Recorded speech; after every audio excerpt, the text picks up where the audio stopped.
keep everybody away from Naaman so we'd have something to talk about today. So hopefully we were able to do that. I found a lot of things out about Naaman that I think would be helpful to us. So hopefully you were able to do that as well. Should have gotten your email. Herb so politely reminded me on Monday afternoon that I had not sent the email out, so I sent it out, and hopefully everybody got it sometime Monday. Before we begin, let's go ahead and have a word of prayer. God, we love you.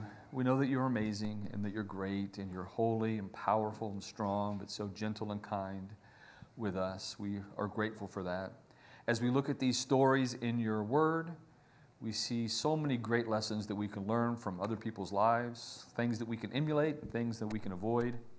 And through all of these stories that we look at, true stories that really happened, we see you in them.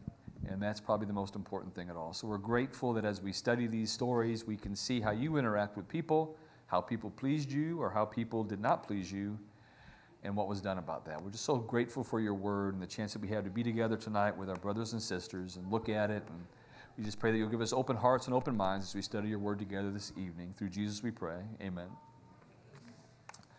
All right, so we do have microphones out. So if you have something that you'd like to add, you raise your hand and then get a microphone to you. So today's story is the story of Naaman. Naaman was a commander in the Syrian army. He was a good guy. He had the favor of the king. And he had leprosy. And so he had carried away in a raid a servant girl from Israel, taken her back home, and she waited on his wife. And this young lady noticed that Naaman had leprosy, and her heart was touched by that. And so she told his wife, only if he were back in Israel where the prophet was in Samaria, then he could be healed of his leprosy. And so when he got home, his wife said, hey, she says there's a prophet in Samaria who could heal you. And so Naaman, being a man of action, immediately goes to the king and says to the king, hey, servant girl told me there's a prophet in Israel who could take care of my leprosy. I want to go. And so the king writes a letter back to the king of Israel saying, I'm sending you my best servant, Naaman, heal him of his leprosy. And so Naaman loaded his carts down with stuff, and he went to Israel. The first stop he made was at the king's house or palace. And the king got the letter, and when he got the letter, he panicked. Who am I that I can make alive and I can kill? Am I in the place of God? And this guy is picking on me. He's trying to cause trouble with me. There's nothing good's going to come out of this. And then Elisha hears what happens, and he says, send him to me.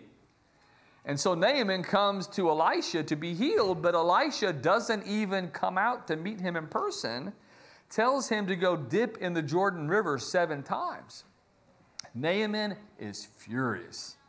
He says, I thought he was going to come out and he was going to wave his hands over me and call on the name of the Lord instead of sending me to the Jordan River to be dipped 7 times. And anyway, why the Jordan River? There are so many better, cleaner rivers in Damascus that I should go dip in. And it says he stormed away very angry. And then his trusted servants, his advisors, say, sir, if you don't mind, we have some advice for you. If the prophet had asked you to do something amazing, something big, you would have done that in a heartbeat. All he's asking you to do to be cured of your leprosy is something simple. Just go down to the Jordan River and dip in that river 7 times and see what happens. And so Naaman goes down to the river. He dips himself 7 times in the river, and after he comes out the 7th time, all of his leprosy is gone. Of course, all those gifts that he brought with him now has been, in his eyes, earned by Elisha, right? So he goes and tries to give Elisha all of these gifts that he had brought with him, and Elisha says, no, we don't want any of your gifts. And he makes a couple requests of Elisha. First, in most of our translations, it says he asked for some dirt to take back with him because he was no longer going to offer sacrifices to any other god except the God of Israel. And then he says, from time to time, my master wants me to go into the temple of his God. And not wanting to offend my master, I'm going to go in and just, you'll know that I'm not really there meaning to worship the God of my master. I'm just there because it's part of the expectation of me being his right hand man. Elisha says to go. Well, as he gets a little bit further down the road, it was Gehazi that decides, hey, you know what? There's no need to let all that stuff go back to Damascus with this guy. We could use that stuff. So he goes back, and Naaman immediately stops. He tells him about these two prophets that have come down out of the mountains of Ephraim, and they need some stuff. And so he gives him 2 talents of silver and 2 changes of clothing. And he sends 2 people, 2 servants, back with Gehazi. Because as we'll see, a talent of silver weighs about 75 pounds. And so here he gives these 2 of his guys to go with him. 75 pounds is a lot to carry. And then wrapped in some clothes. And so Gehazi couldn't do that on his own. And so he sent 2 servants. Once he got back to town, he took the stuff and hid it away and excused those 2 guys. And that's what we talked about last time with Elisha asking him, where have you been? He says, I haven't gone anywhere. And he says, you're not telling me the truth, and I know what's happened. So Naaman has a lot of good things we can talk about as far as what he was able to do and some of the kind of character traits that he had that are worth talking about for a few moments today. So, your first question. Do I have a... There we go. First question is, what life experience helped Naaman teach us these major lessons? Now, let's not talk about his character traits right now. Let's just talk about what do we know about him, if anything, that would be helpful to find out why he was able to do what he was able to do. Anything in his life that you think is important? Will have something? Anybody else? Raise your hand. I'll get a microphone to you. I forgot I don't have to speak up.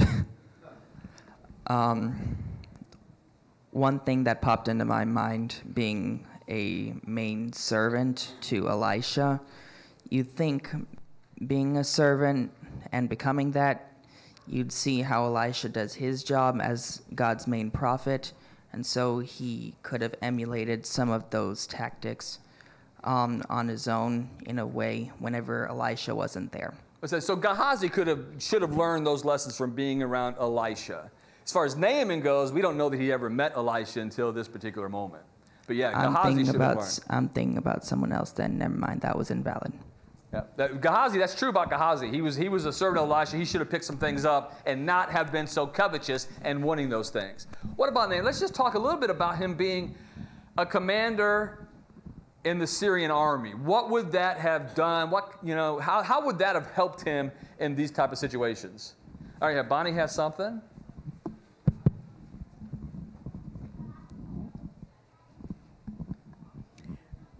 In some of my concordance or whatever, it said he was a descendant of Benjamin, which means he knew something about God. It seemed like that he had some God-fearing in him, but he was considered, since he was the commander of the king, he was a great, valiant warrior, it said, a lawyer, warrior.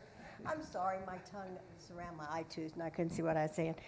Anyway, he was highly regarded, and God had given great victories to him, and I think he realized that in some respects. Naaman also saw God as ruler and controller of destinies of all nations. I mean, it's not that he was a fervent believer. He knew the idols and all that was in Aram, but he listened to this little servant girl, and he felt like she was telling him the truth. And if he could get to this prophet, maybe he could really be healed. And so, being a commander, he knew he could go to the king and get permission to go. Okay. And so he must have been a pretty bright man too, and a brave man.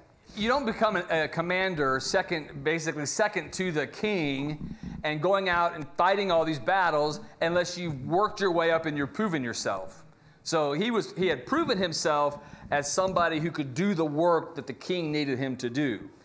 In that, he also knew that he had favor in the sight of the king. So he knew that if he went to the king and asked him for this, the king was probably going to be favorable and give him what he wanted, giving him his request. So I think the relationship that he had with the king made it possible for him to do this. And the fact that he was in and of, I mean, you talk about different personalities. Okay, there are different personalities. If you just talk about 4 basic personalities, you have that A-type personality, or in the disc profile, the D-type personality. And they're just people that get things done, right? They just, you give them a task, they don't care who they have to run over, who they have to knock aside, they're going to get it done. A commander sort of has that mentality. And so he was like that. But he has a softer side, too, which I think is also interesting. Debbie? Well, it says here that he was a great man in the sight of his master and highly regarded because the Lord, through him, the Lord had given victory to Aram.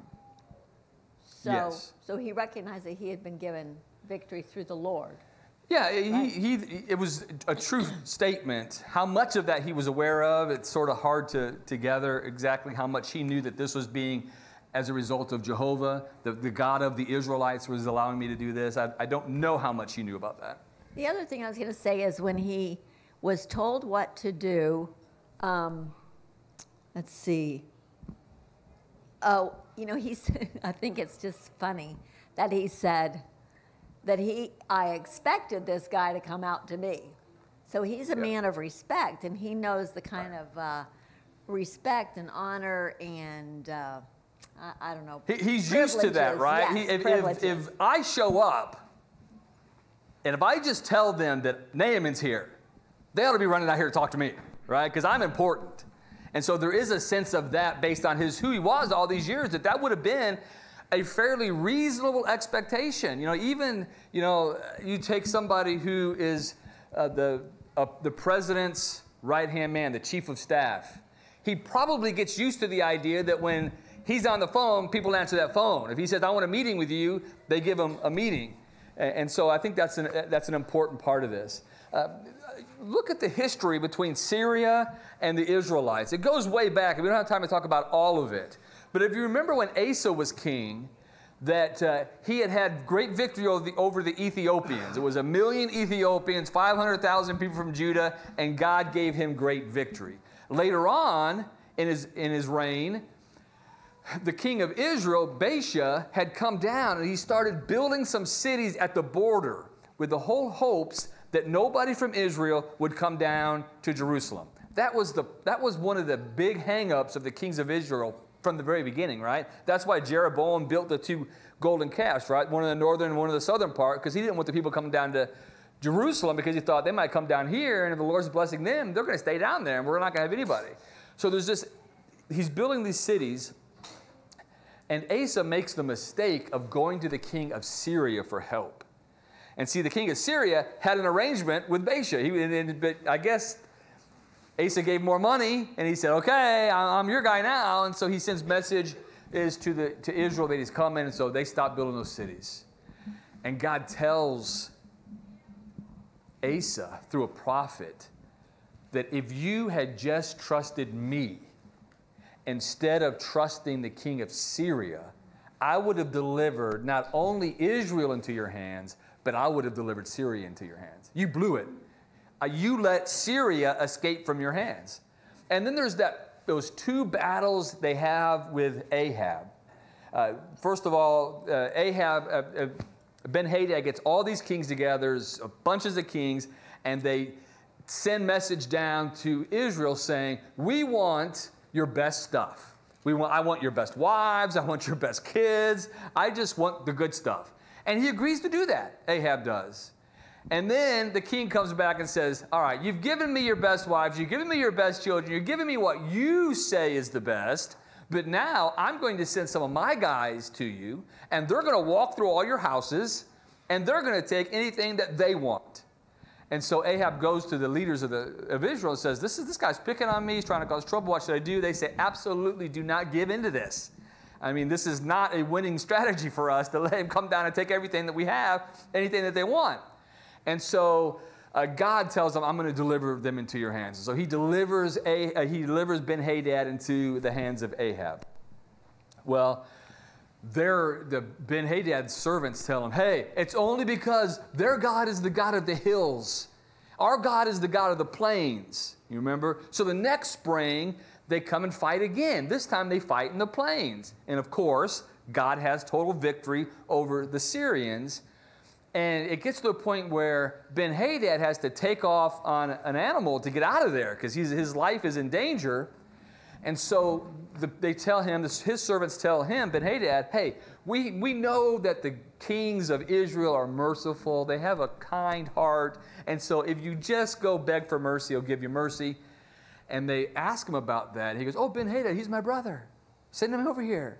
And so he gets up in the chair with Ben-Hadad, and he sets up an agreement with him, allows him to live. And God sends a prophet. And this is interesting because this is where it goes into our story where it makes sense. Look at in 1 Kings chapter 22, 20. 1 Kings chapter, or 2 Kings, I'm sorry. I did that last time too. 2 Kings. No, I am in 1 Kings now, sorry. 1 Kings. 1 Kings chapter 20. And verse 34 says, so Ben-Hadad said to him, the cities which my father took from your father, I will restore. And you may set up marketplaces for yourself in Damascus as my father did in Samaria. So when you come to the story Brian talked about last time with Micaiah and Ahab's getting ready to go out, he says, hey, this city is one of the cities that he was supposed to give back to us. And they haven't given it back to us. Will you go with us to fight over that city? And that's when Ahab is killed. Now, the reason I bring all those up is because Naaman would have been part of those victories, part of those battles, at least the battle with Ahab, because that wasn't that far in the past when Ahab was killed. So as he is the commander of the Syrian army, some suggested, but there's no proof of this, that he might have been the one to fire that random shot and killing Ahab. But we know that he had done something in battle to work himself up to be commander. So those were his experiences. All right, he was a man that wasn't shy about killing, wasn't shy about taking young girls away from their families and taking them back to be the servant of his wife. So he was a man of action. He was a man that demanded respect from everybody that was around him and had earned that respect to a large degree. So I think those are the things that set him up for this. So let's go ahead. Anybody have anything about his life? Because we don't really know for sure. He's not mentioned before this, but he's the commander of the Syrian army, so all these battles, he's got to be at least a part of that. He may have been a young guy when Ahab had victory over his army that he was leading those 2 times. So that might have given him some respect for the God of Israel. Okay, so let's go to question number 2. What character traits do we see in Naaman that are worth imitating or not worth imitating? We got a couple over here. We got Jeff and Randy. All right, Randy, looks like the microphone's coming to you first. Well, it's already been touched on. I was saving it until now because we were going to talk initially about other things. What I was thinking was, just like Jesus knew what the rich young ruler needed, I believe here through the prophet, he knew that this Naaman was a powerful man, but he needed to come humble before the Lord, not all powerful. And so he sent a second stringer out to meet him. Boom, instantly, humility. And so I think that the traits we've talked about that he had would have worked all in his disfavor. And that's one reason he initially rejected it and said, well, I could, there's better rivers, etc. That's the problem. And somebody had to talk some sense into him. But you don't come to the Lord high and mighty. And he found that out. Yeah. There's 2 things there. One is that one of our questions later on is what do we learn about God from this?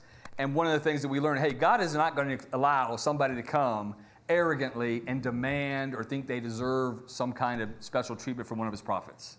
And so that's why I think he does this. God sees Naaman, knows what Naaman needs, and says, no, I'm not going to go ask him to go take a city or even return the servant girl or all the captives they've taken or restore money, something big. I'm going to ask him to do something small to humble himself. So that's the second point, the one that specifically deals with Naaman, and that is, even though he had all this power, all this might, all these riches, he was humble enough to finally accept what he was told to do. And he was humble enough to listen to advice. And who did he listen to advice from? The servant girl. Who is she to be saying anything? I mean, she's a girl for one, and she's a slave for another, and she's part of the enemies. And we've captured them. Who does she think she is? No, that's not what he does at all. And his own servants. You know, he could have... he at least had enough humility about him that they weren't scared to death to say, reconsider this. And I think that's a huge life lesson, is if you are a person, especially if you are a person who's very decisive and you like to make decisions and make them quickly, you might want to surround yourself with people who will occasionally say, slow down a second and consider these other factors that you might not be thinking about. And if you're not smart enough to do that, you're going to probably find yourself in a lot of trouble. So Naaman was at least humble enough to surround himself with guys who weren't afraid to say, hold on a second. Let me reason with you for a minute. Look at Nabal. Could he be reasoned with? Right. That was the big complaint that everybody had with Nabal. We can't even talk to that guy. We talk to him, and it's off with our head. You know, we're not even going to, no one can do it. And it's interesting that they didn't even go tell Abigail to go talk to him. It was like, nobody, you're not even going to be able to talk to that guy. Naaman's opposite, right? He is able to talk. Jeff? Yeah, mine was similar to what you're saying, but I'll restate it a little differently.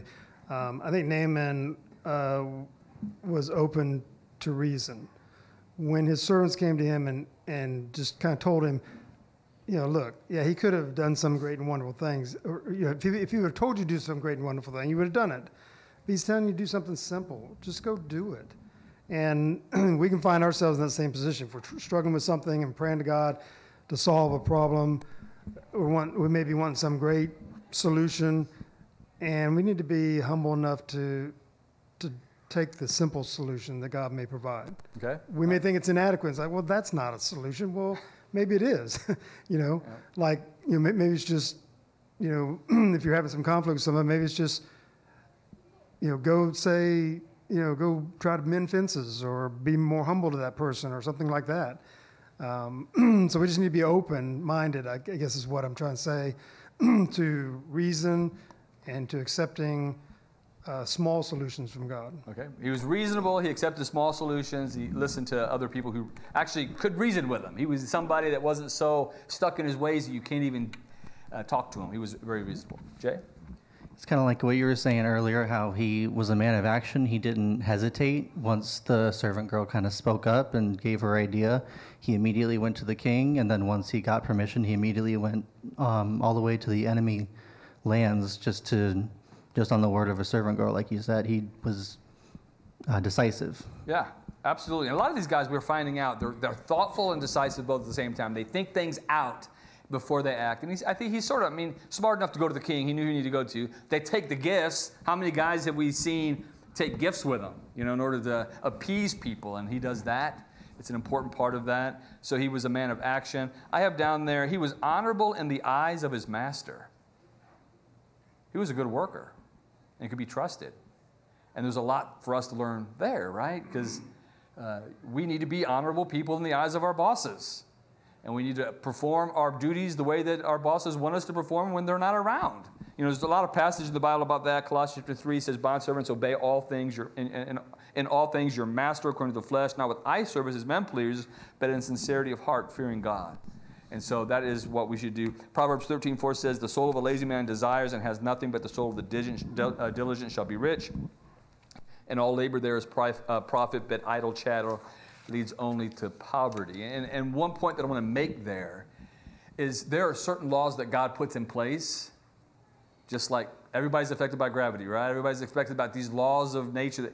There are certain laws that God puts into place that even if you're not a believer in God, if you still live that way, you're going to benefit from it, right? And so if you're a hard worker, whether you believe in God or not, there's going to be benefit to you. If you're good with, if you follow God's principles on money, you're going to, whether you believe in God or not, it's going to be helpful to you. So I think that is one thing that we learn from Naaman. Yes, sir. One thing I noticed, he's very shrewd. Naaman, after this miracle, could have, as it were, taken his miracle and moved on and continued living as he was, however that may have been. But he brings up the issue of the temple of Rimmon, and the ceremony or whatever type it was that he has to go through with the king. You know, and of course, in those days, politics equals religion. There is no distinction between those two concepts, and so he realizes he can't get out of that. That's not an option. Maybe he's well respected enough he could resign, but that's pretty much the only other option he has. And instead he says, please understand, when I do this, I don't have a choice. It's death, maybe quitting my job, or I've got no other alternatives. And I've gotten myself into this situation prior to perhaps coming to this faith in God. And he asks Elisha to, convey to basically for permission to make sure that Elisha, and through him God, understands what he's doing. It's shrewd, it's clever, it's covering your bases almost. It shows a shrewdness of that he's probably learned throughout his life, being by nature probably a very skillful politician. Now he's putting this to work, both for self-preservation but also for faithfulness towards hopefully his newfound God. Yeah, Steve, I put that as, I labeled it proactively conscientious. I mean, he knew he was going to have to go back, and the king was going to ask him to do this, and so he was proactively conscientious, and he went and talked to Elisha about that. Now, some commentators said there's absolutely no way that could be what happened. They try to, use the original language and say he wasn't asking for this. He was asking for forgiveness for past times he had done it. I don't know. I think that he was asking permission for the future because he knew that this was something the king was going to expect, and he wanted to make sure that was okay with Elisha, who was a spokesperson for God. That happened in the king's time period when they could not get ready for the Passover in time, in Josiah's time, where he asked permission, can we celebrate it a month late? Because in order to get everybody purified, the priest purified to take care of the animals, can we celebrate it a month late? And was given permission to do that. So they celebrated a month late. But the point, one of the points you had to make sure of that, when they do it later, they have to go back to the original date. I mean, there was a one-time exception given because their hearts were right. They wanted to keep the Passover, but they couldn't get clean fast enough, and so they were given permission. So I think there are times where that can happen. Now, can you go ask me if you can sin, and I can give you credit and say, all right, go ahead. Yeah, it's fine. No. The answer to that is no. But he's a prophet who just healed him of his leprosy. All right, so he had some clout and some, he spoke for God. Okay, Herb. I think it's already been agreed that even though they use the word leprosy, it wasn't Hansen's disease, is what the classic leprosy. Is that right? Yeah, I believe that's true. Okay, so even though it's still a debilitating skin disease, because the little girl was concerned about it, he was concerned about it, he traveled to Israel about it, he wanted it done, so it was still a problem.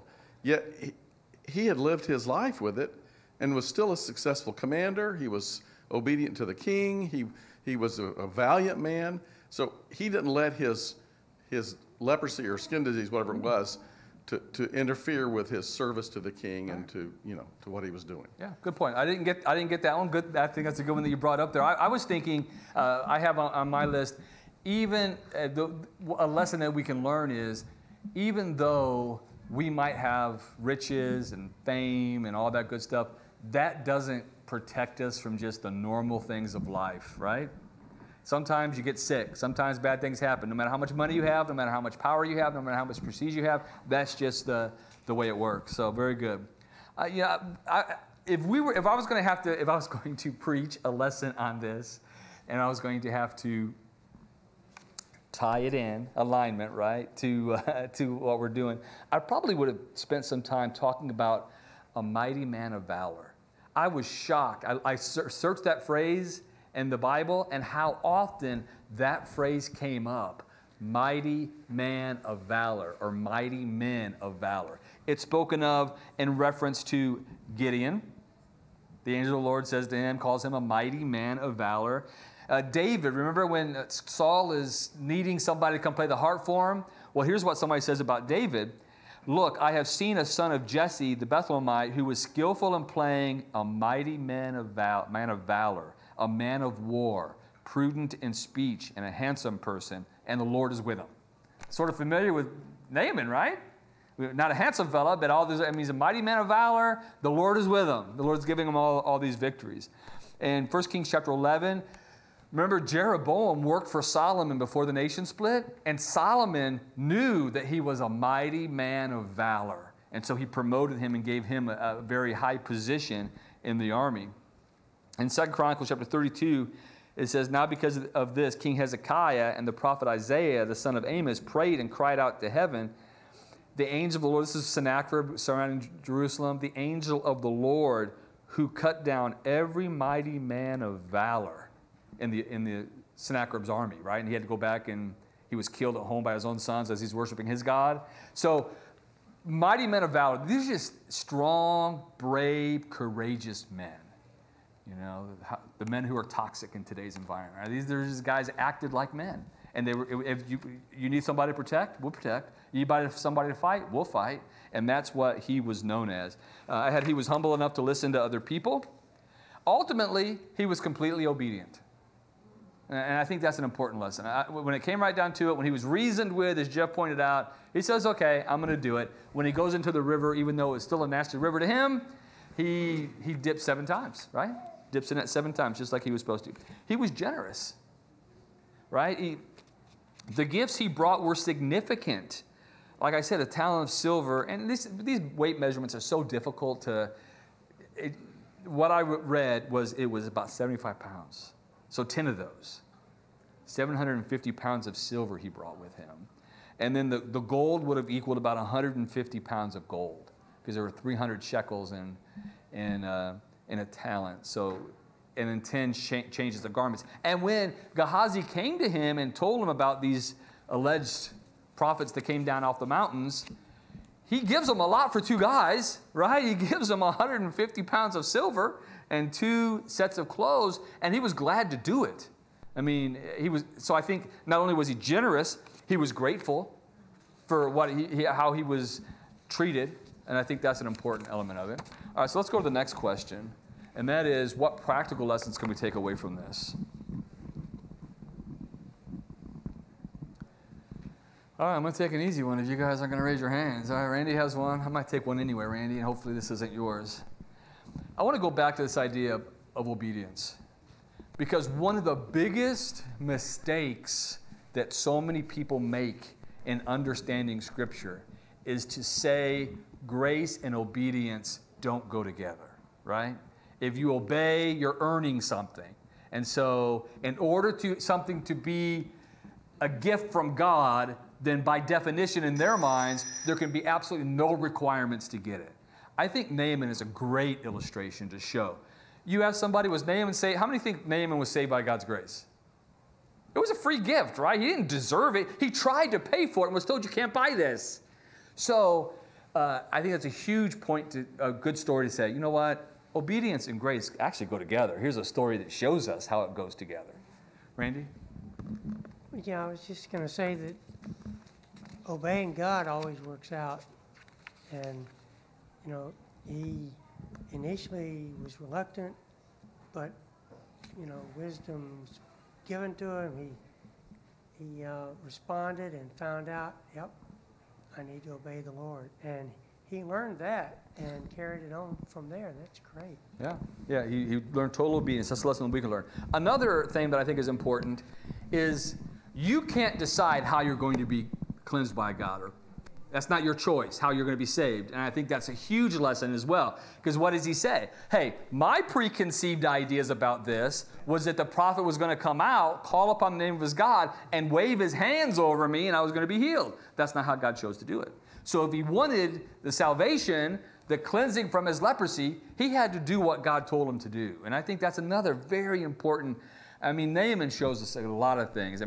Those two things, and then the being cleansed in water by dipping in the water. Those are all lessons that we can bring to people on a regular basis. Sometimes a story will hit somebody differently than an argument about a definition of a word.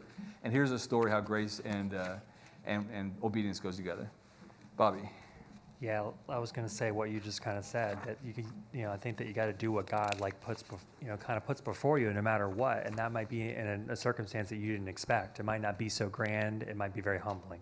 And that's what I thought about. Yeah, very good. And what did we learn about God? Anything you have there? I already alluded to one, that God picks what he knows somebody needs. Naaman didn't need to go capture a city. Naaman needed to just learn to do what he was told to do by God and accept that. And so that just shows that God is so brilliant. And so I hate to say God's brilliant, but it's such an understatement. But he is brilliant in the way that he deals with things, right? And so he knew exactly that. God uses sinners sometimes, or non-believers, to punish his own people at times. And I also think we learned this. To me, he's sort of reminiscent, or you can sort of compare him to Cornelius. Right? Here's just a good guy wanting to please God. God sees this, and God answers his request to be healed, just like Cornelius, the right to be with God. Herb.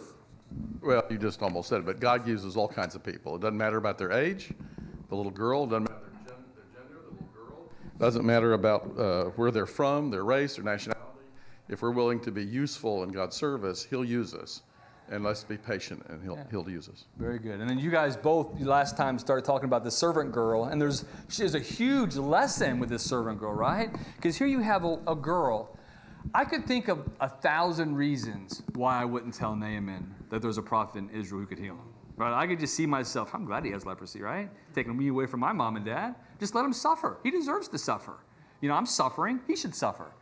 But the compassion, the forgiveness, the humility that this servant girl had it just blows your mind, right? That God put her in here to sort of make us stop sometimes and say, you better stop before you wish harm on somebody else. Look at this girl, what she was willing to put up to.